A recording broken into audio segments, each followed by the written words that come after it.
Once upon a time, I was talking to this friend of mine.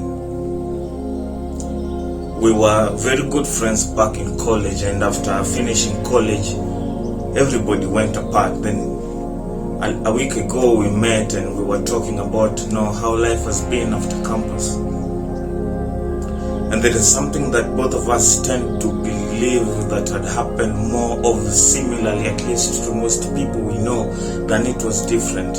And that was, after campus, life changes and it's like a new reality kicks in the essence that you realize you learned what you don't need for as long as you could. Okay, there is another additional point that came, and this was more of a positive one, and it was that campus gives you this skill of having the ability to learn anything extremely fast.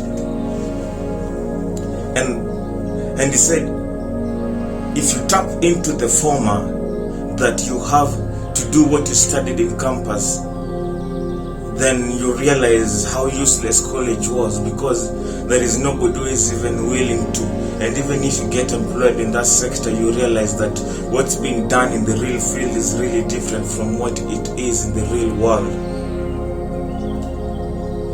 And that's why you find most people are jobless. Then you find that most employers adopt to the latter, where they want people who can learn, because there is no job being taught in school. So as long as you can learn, they're going to have you on board. And so you find that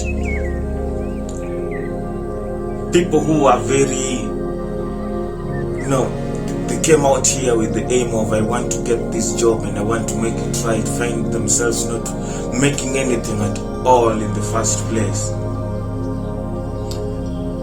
And the stories start going deep and deep and deep, and the circles start coming and everybody start crashing. And then they start blaming the education system, how crap it is. Yet we decided to tap into the wrong system by ourselves, and it's involuntary because we didn't have a choice anyway. But I loved what he told me, that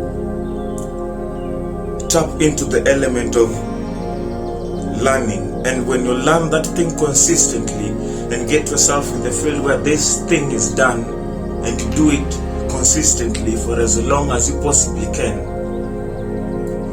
then at least you're on a journey of going somewhere. At least you have a little bit hope, if not greater hope, of getting somewhere. He told me things haven't been good, things haven't been great, and paying bills is a challenge, and taxes are on your back, and responsibilities are creeping in, and you ain't getting any younger. And as a man, all of us know it's messed up. And while he was speaking, I realized something. He stopped blaming every other person for being who he was at that moment. He was more of taking responsibility of everything that has ever happened to him, whether negative or positive, even to the extent of shouldering the negative effects of the education system, but accepting the fact that he's gone through it and it was his choice.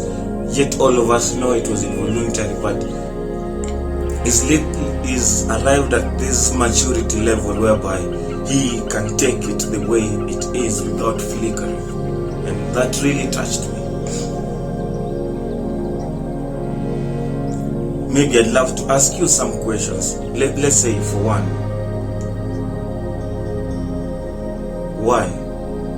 why did it happen? Why did you allow it to happen? Why are you doing what you are doing? Why aren't you doing what you want to do? Why aren't you doing what you should do? What are you afraid of, and why are you afraid of it? Why aren't you taking accountability?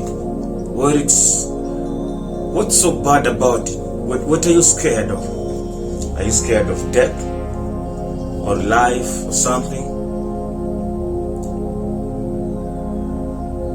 These questions are really, really intriguing, because at most of the time we really don't know what we're scared of. We just run. Every single day we are running away from ourselves. And in some type of way, we don't tend to understand what it really takes to be who we really are, at least who we really should be. Why are we fighting ourselves? The question here is all an element of, do you know why? There is I read somewhere, or I don't know, it was a podcast or something, this person ever said, if you can answer why, then you can do anyhow. If you can answer any why, then you can do anyhow.